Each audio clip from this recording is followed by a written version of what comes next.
Good afternoon সবাইকে। যারা যারা ফেসবুক থেকে দেখছো তাদের আমার পেজ কিরণস মেকওভারে ওয়েলকাম, আর যারা ইউটিউব থেকে দেখছো আমার চ্যানেল মেকআপ উইথ কিরণে সবাইকে ওয়েলকাম। ব্রাইডাল সিজন তো প্রায় চলেই এসেছে, তাই ভাবলাম ব্রাইডদের ফেসে করার জন্য কিছু সিম্পল কলকা ডিজাইন তোমাদের সাথে শেয়ার করি। তো আজকে একটা সিম্পল কলকা নিয়ে তোমাদের সাথে চলে এসেছি। তো আমি এখানে অ্যাক্রিলিক কালার ইউজ করছি।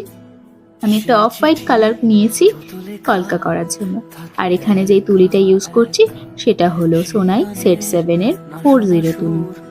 দেখো এখানে নিচের দিকে কটা লাইন্স করে নিলাম, নেওয়ার পর দুধারে দুটো কমা মোটিভ করে নিচ্ছি। কমা মোটিভ করে নেওয়ার পর ভেতরে আমি একটু পান ডিজাইন করে নেব।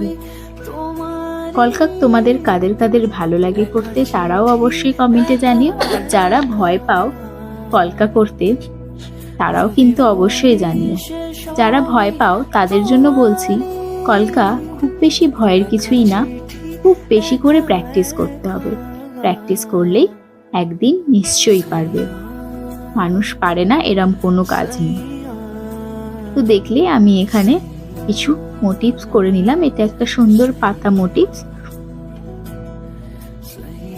এবার যে ভেতরে পান ডিজাইনটা করেছিলাম ওটা ভরাট করে নিলাম, নিয়ে নিচে কিছু ডটস দিয়ে দিলাম। এখনো এরকম সিম্পলও রাখতে পারো, আমি একটু এক্সটেন্ড করছি কলকাটাকে। তো এরপরে দুপাশে একদম দেখো সমানভাবে কিভাবে দু সাইডটা সমান করতে হবে দেখিয়ে নিলাম। তুলি দিয়ে মাপ নিয়ে নেবে, নিয়ে সেম কমা মোটিভ আর ভেতরে একটুখানি পান মোটিভ করে নিলাম। তারপরে আবার ছোট ছোট পান ডটস এগুলো দিয়ে ভরাট করে নিতে হবে।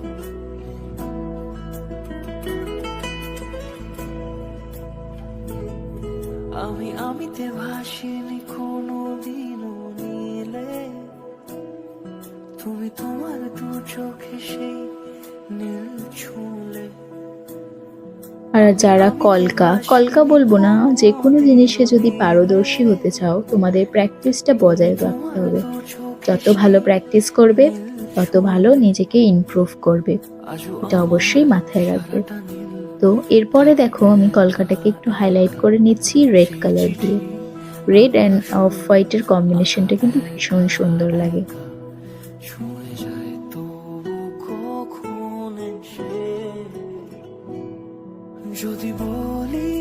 এরপরে আমি ডটসগুলোকে আরো ভালোভাবে ডিফাইন করার জন্য এখানে আমি ডটিং টুল ইউজ করেছি।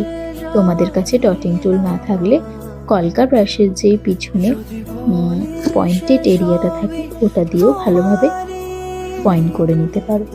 কলকাটা কেমন লাগলো অবশ্যই কমেন্টে জানিও।